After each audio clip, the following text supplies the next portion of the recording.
Okay, so you want to own a car dealership, buy some land, put up a shiny building, park a few hundred cars on it, and watch people hand you money. That's the picture in your head. Local car dealer, richest guy in town, drives whatever he wants, retires at 50. Here's the problem. Almost none of that is how this business actually works. Let's start with the illusion, because the illusion is doing a lot of work here. Across the country, there are roughly 17,000 franchised new car dealers. Between them, they move more than 16 million vehicles a year, and the total sales figure for that industry crosses $1.3 trillion.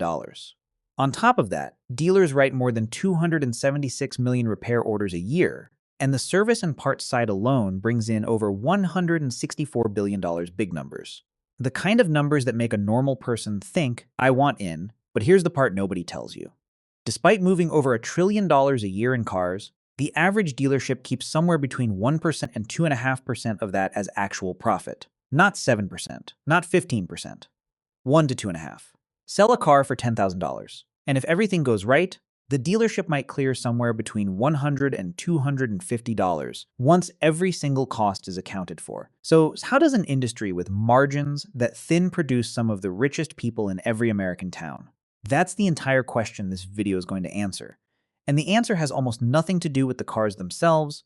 Let's start with what you're actually buying into. There are 3 doors you can walk through: mainstream franchise, luxury franchise, or independent used car lot. Each one is a completely different business wearing the same sign out front. A mainstream franchise, something like Ford or Toyota or Chevrolet, runs on volume. Low margin per car, but the manufacturer throws national advertising, brand recognition, and subsidized financing behind you. In exchange, you answer to the manufacturer on almost everything. Facility design, mandatory renovations, inventory you're told you'll receive whether you asked for it or not. Luxury franchises flip the equation. Fewer cars move through the lot, but each one carries a much fatter margin, and the buyers aren't nearly as rattled by a bad month in the economy.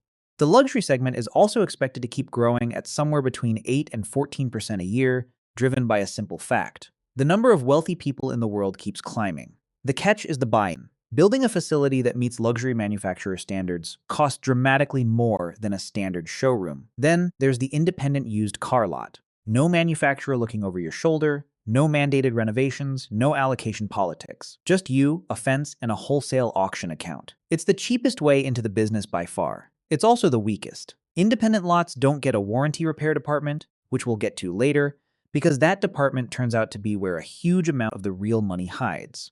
They also have to arrange their own inventory financing, usually at worse rates than a franchise dealer gets, and they average around $1,500 profit per vehicle sold, compared to roughly $2,000 for a franchise dealer. So already, before you've spent a single dollar, the shape of the business is telling you something. The franchise model, expensive and restrictive as it is, wins over time.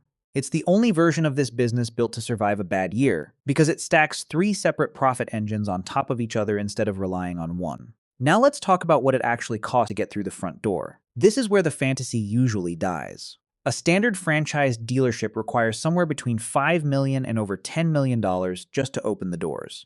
Not to get rich, just to open. It starts with the franchise fee itself, the check you write directly to the manufacturer for the right to sell their badge. For a brand like Ford, that fee can be as low as $30,000. For a premium import brand, it can run past $500,000. Then comes the land. A modern dealership needs somewhere between 4 and 8 acres, enough room for the showroom, the service bays, and enough parking to store the enormous rolling inventory a dealer is required to carry. Depending on how you build, a pre-engineered metal structure runs somewhere between $120 and $150 per square foot. A concrete tilt-up build, the kind manufacturers often require for luxury brands, runs between $250 and $450 per square foot, and manufacturers don't just want a building, they want proof you can survive one. Most mainstream brands require somewhere between $500,000 and $1 million in pure liquid capital sitting untouched, plus a total net worth somewhere between $2 million and $4 million. This isn't a suggestion. If you don't clear that bar, you don't get the franchise, no matter how much you want it. Add licensing, legal fees, and state bonding, somewhere between $25,000 and $100,000. Add technology, the dealer management software and diagnostic systems every modern dealership runs on, another $75,000 to $250,000. And that's before you've bought a single car to put on the lot, Which brings us to the part where the real money starts moving. Inventory. New cars don't work the way you'd expect. You don't call up the manufacturer and order what you think will sell. Manufacturers control the flow of new inventory through a system called turn and earn. The dealers who sell fast get rewarded with more of the best cars next cycle. The dealers who sell slowly get starved. It's a compounding cycle. The strong dealers get stronger, and the weak ones get stuck moving whatever's left over. Manufacturers also hold back somewhere between 10 and 15% of total production purely at their own discretion to reward performance or push dealers into facility upgrades they might not want to make. It's less a supply chain and more a political hierarchy with cars as the currency. Used cars are a different game entirely, sourced through trade-ins, lease returns, and wholesale auctions with names like Mannheim and Odessa, aggregating hundreds of thousands of cars a week, open only to licensed dealers. But bidding at these auctions moves fast. A car can be bid on and sold in under a minute, and every purchase adds buyer's premiums running from $100 to $500, plus transportation costs that can run as high as $2,200 depending on distance. By the time you've paid the hammer price, the fees, the transport, and the reconditioning, that great deal you found at auction might only leave you a net margin of 5 to 6% once it's sitting on your lot with a price sticker on the window. None of this is paid in cash, by the way. Almost the entire inventory sitting on a dealership lot is financed through something called floor plan financing, a revolving credit line where a bank or the manufacturer's own lending arm fronts somewhere between 95 and 100% of the cost for a new vehicle and 75 to 90% for a used one. The dealer holds the metal, the lender holds the risk, and the moment a car sells, the loan on that specific car gets paid off immediately. Here's the trap most first-time owners walk straight into. That inventory sitting on the lot isn't neutral. It's bleeding money every single day it doesn't sell. Floor plan interest is typically priced at the benchmark lending rate, plus somewhere between 2 and 4 percentage points. When interest rates climb, and they climb whether you want them to or not, the cost of simply holding cars on your lot climbs with it. Add insurance, lot maintenance, and straight depreciation, and industry estimates put the daily holding cost of a single vehicle somewhere between $40 and $85 per car, per day. Now scale that. If you're sitting on 100 vehicles and your average turn time slips by just 10 days because of a slow month, that's an extra $40,000 to $85,000 gone in a single month for nothing. Not one extra dollar of revenue, just the cost of cars sitting still, and it gets worse the longer a car sits. Floor plan agreements usually include curtailment clauses. If a vehicle hasn't sold within 90 to 120 days, the lender forces you to start making principal payments out of your own pocket on a car you haven't sold yet.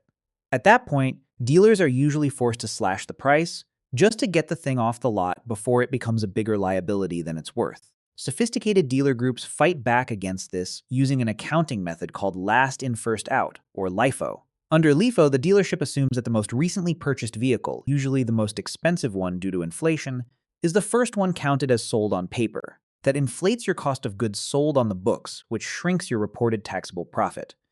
It's essentially an interest-free loan from the tax authorities, and for a large dealer group, it can defer hundreds of thousands of dollars in tax liability in a single year. It doesn't make the business more profitable.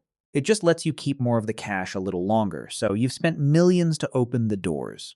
You're bleeding money on unsold inventory every single day. How does anyone make a living doing this? Here's where the whole picture flips. Because the money isn't where you think it is. Everyone assumes the dealer makes their money on the sale of the car. That assumption is mostly wrong.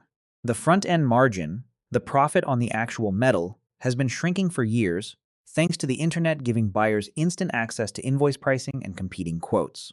The average gross profit on a new vehicle sale recently dropped by around a third, down to roughly $2,247. Used cars offer a bit more room, generally somewhere between 12 and 15% gross margin, compared to around 7% on new.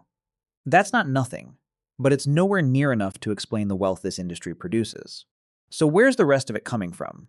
The finance and insurance office. The room you sit in after you've already agreed to buy the car, the one that feels like paperwork. That room generates close to 37% of a dealership's entire gross profit. Here's the mechanism. When you finance a car, the dealership isn't just connecting you to a bank. The bank offers the dealer a wholesale interest rate, called the buy rate. The dealer is then legally allowed to mark that rate up before presenting it to you. A 5% buy rate might show up on your paperwork as 7%. The dealership pockets the spread. It's called dealer reserve. and it's pure profit generated from nothing but a few percentage points on your loan. Then there's the extended warranty, technically called a vehicle service contract, and the gap insurance that covers the gap between what you owe and what the car is worth if it's totaled. These products carry brutal markups. A warranty that costs the dealership around $1,000 wholesale might be sold to you for $2,500 to $3,500, a markup of 50 to 200%. Well-run finance departments manage to attach one of these warranties to as many as 84% of all deals. That's not a rounding error. That's a second business running quietly inside the first one. Now here's the trick almost nobody outside the industry has ever heard of. Some dealership owners don't just sell these warranty products for a one-time commission. They set up their own offshore reinsurance companies, often places like Turks and Caicos or Nevis, structured specifically to hold tax advantages. When you buy that warranty, the premium doesn't just vanish into the manufacturer's pocket, it gets routed into the dealer's own captive insurance company. If your car never breaks down, or breaks down for less than what you paid in premium, the dealer keeps the entire underwriting profit. And under certain tax provisions, that underwriting profit can be exempt from standard taxation up to an annual cap in the millions. The cash sitting in these captive companies doesn't sit idle either. It gets invested in stocks and bonds, quietly compounding in the background, completely separate from whatever happens on the actual sales floor. That's the real secret of this industry. The car is basically the bait. The financing office is where the business happens. But even the finance office isn't the most profitable room in the building. That title belongs somewhere you'd never expect. The service department. Vast operations, meaning service, parts, and the collision center, typically account for only somewhere between 10 and 15% of a dealership's total revenue. And yet that small slice generates roughly half of the dealership's entire gross profit, because the margins back there run between 45 and 50% on labor and parts. Compare that to the low single digits you get selling the car itself. Why does this matter so much? Because car sales are moody. They swing hard with interest rates, with consumer confidence, with the economy in general. But cars need oil changes and brake jobs regardless of what the stock market is doing. Fixed operations is the department that doesn't panic during a recession. There's a specific number dealership owners obsess over here, called the service absorption rate. It measures what percentage of the dealership's entire fixed overhead, rent, utilities, taxes, administrative salaries, gets covered purely by the profit generated in parts and service. The industry sets a target of 115% absorption. Once you hit 100%, every single car sold on the showroom floor afterward becomes pure, unencumbered profit because the building's actual costs are already covered by the service bay. Most dealerships only manage somewhere between 64 and 69%. The ones that push past 100 are the ones quietly getting rich no matter what happened to car sales that month, and the labor structure behind that service bay is stranger than you'd expect. Technicians aren't paid by the hour they physically work. They're paid flat rate, meaning every job has a preset number of hours attached to it, regardless of how long it actually takes. If a brake job is booked at 3 hours, the technician earns 3 hours of pay whether they finish in 1 hour or 5. A skilled technician can bill 60 or 70 hours of labor inside a normal 40-hour week. For the dealership, this eliminates the risk of a slow mechanic costing them money. Labor cost is tied directly to work completed, not time on the clock. For the technician, it means good months are very good, and slow months can be brutal, with real burnout among younger apprentices who haven't built up speed yet. Now let's talk about what it costs to keep this entire operation running day to day, because the overhead here is relentless. Sales staff mostly work on commission, usually somewhere between 20 and 30% of the front-end profit on a given car. But before that commission gets calculated, the dealership takes a cut off the top called a pack, an arbitrary internal number, say $500 or $800, deducted from the car's profit before the salesperson's percentage is even calculated. Sell a car with $2,000 of gross profit, apply a $600 pack, and the salesperson's 25% commission only applies to the remaining $1,400. It's a quiet mechanism that guarantees the house always skims something first. When a deal is too thin to generate a real commission, the salesperson gets what's called a mini, a flat guaranteed payout, usually somewhere between $100 and $250, just so they don't walk away with nothing. Then there's the software. Every dealership runs on something called a dealer management system, handling everything from inventory to repair orders to financing paperwork. This market is essentially controlled by two legacy companies. Because switching systems is so disruptive, these providers can charge almost whatever they want. Base monthly fees typically run somewhere between $3,500 and $9,500, and integration fees for connecting outside marketing or customer software can exceed $32,000 a year. It's a quiet, unavoidable tax that every dealership pays just to keep functioning. Now let's talk about the price on the windshield, because it's not really the price. You negotiate against something called the manufacturer's suggested retail price, working your way down toward what you think is the dealer's actual cost, the invoice price. Except the invoice price is inflated on purpose by the manufacturer, usually by 1 to 3% of the sticker price. The dealer pays that inflated number using their floor plan credit. Then, after the car is sold, the manufacturer quietly refunds that 1 to 3% back to the dealer in a check called dealer holdback. Picture a $50,000 car with a 3% holdback. The dealer can sell that car at exact invoice price, look you dead in the eye, and still walk away with $1,500 in guaranteed profit you never saw on any piece of paper. You think you won the negotiation. The dealership already built the win into the math before you sat down. Then there's the documentation fee, the charge that supposedly covers the paperwork required to process your purchase. In heavily regulated states like California, that fee is capped at $85. In deregulated states like Florida, the average doc fee runs past $1,100. Same paperwork, same printer. Wildly different profit, depending entirely on which state drew the line. And once you're actually negotiating, the dealership uses a tool specifically built to keep you from doing math in your head. It's called the 4 square, split into 4 boxes. Your trade-in value, the purchase price, your down payment, and your monthly payment. Most buyers fixate entirely on that 4th box, the monthly number, because that's the one that hits their budget directly. The salesperson knows this and uses it. Want a higher trade-in value? Sure, but the loan term quietly stretches from 60 months to 72 or 84. Your monthly payment stays where you wanted it. The total interest you'll pay over the life of the loan climbs dramatically, and the dealership's margin stays fully protected. By tangling all 4 numbers together at once, almost nobody in that chair manages to optimize even a single one of them. Financing itself is close to being its own separate business hiding inside the dealership. Between the marked up interest rate, the warranty sales, and the reinsurance structures we already talked about, the finance office frequently earns the dealership more money than the actual sale of the car. And when a dealer group grows large enough, multiple stores, multiple brands, that reinsurance pool scales with it, feeding a captive insurance operation that can eventually generate more compounding wealth than the physical showrooms combined. None of this means the business is safe. It's leveraged from top to bottom, and leverage cuts in both directions, because almost the entire inventory on the lot is financed. An increase in interest rates doesn't just make cars more expensive for your customers, it directly increases what you're paying every single day just to hold your own inventory. Higher rates slow down buyers at the exact same moment they're raising your own carrying costs. It's a squeeze from both sides at once.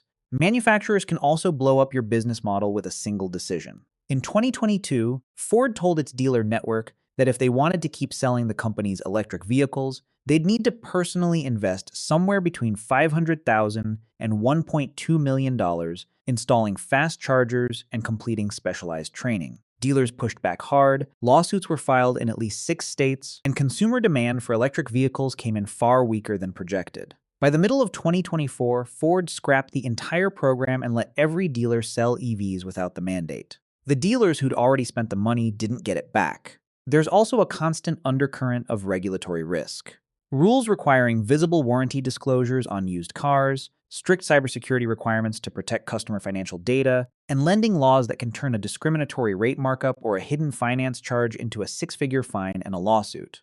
None of these risks are exotic. They're the ordinary cost of operating a heavily leveraged, heavily regulated business. So how do experienced owners protect themselves against all of this? They stop owning one dealership and start owning several. A multi-store group can share one accounting office, one HR department, one customer service center, across every location, cutting overhead that a single store owner has to absorb alone. It gives them leverage to negotiate the software fees down. And critically, it diversifies risk. If one manufacturer has a terrible year, the group's other brands can carry the weight. Most importantly, it turbocharges the reinsurance model. Because a group processing thousands of warranty contracts a month across multiple brands can feed a much larger captive insurance pool, generating investment returns that can eventually dwarf the profit of the actual showrooms. So, after all of that, what does a dealership actually make? The average franchise dealership pulls in close to $60 million a year in total sales and clears somewhere between 2 and 2.5% of that as net profit. The average front-end profit per vehicle sits around $2,000, and that number alone isn't close to enough. It has to be propped up by the finance office and the service department just to keep the lights on. The owner's official salary usually falls somewhere between $112,000 and $177,000 a year. That number looks almost ordinary, but it's a fraction of the real picture. Add distributions from dealership profit. Add rent, because many owners hold the actual land in a separate company and lease it back to their own dealership at a premium rate. Add dividends quietly flowing out of an offshore reinsurance company most customers will never know exists. Once all three of those layers stack together, total compensation for a successful owner routinely reach into the high six figures, and for the ones who expand into multiple stores, into the millions. So, is it worth it? This isn't a business for someone without serious capital, and it isn't passive income under any definition of the term. It demands millions of dollars in leveraged debt before you sell a single car, constant navigation through shifting regulations, and total dependence on decisions made by a manufacturer thousands of miles away who owes you nothing personally. You're managing technicians, running a high-pressure sales floor, negotiating wholesale logistics, and structuring offshore tax strategy, all inside the same building. But for the people who make it through that gauntlet, this turns out to be one of the most resilient business models in the entire economy. When new car sales freeze during a downturn, the service department keeps the business breathing. When front-end margins get squeezed by buyers with a phone full of competing quotes, the finance office and the holdback checks quietly cover the gap. The car on the showroom floor was never really the product. It was the entry point into a machine built to extract profit from every single stage of that vehicle's life, long after you've driven it off the lot.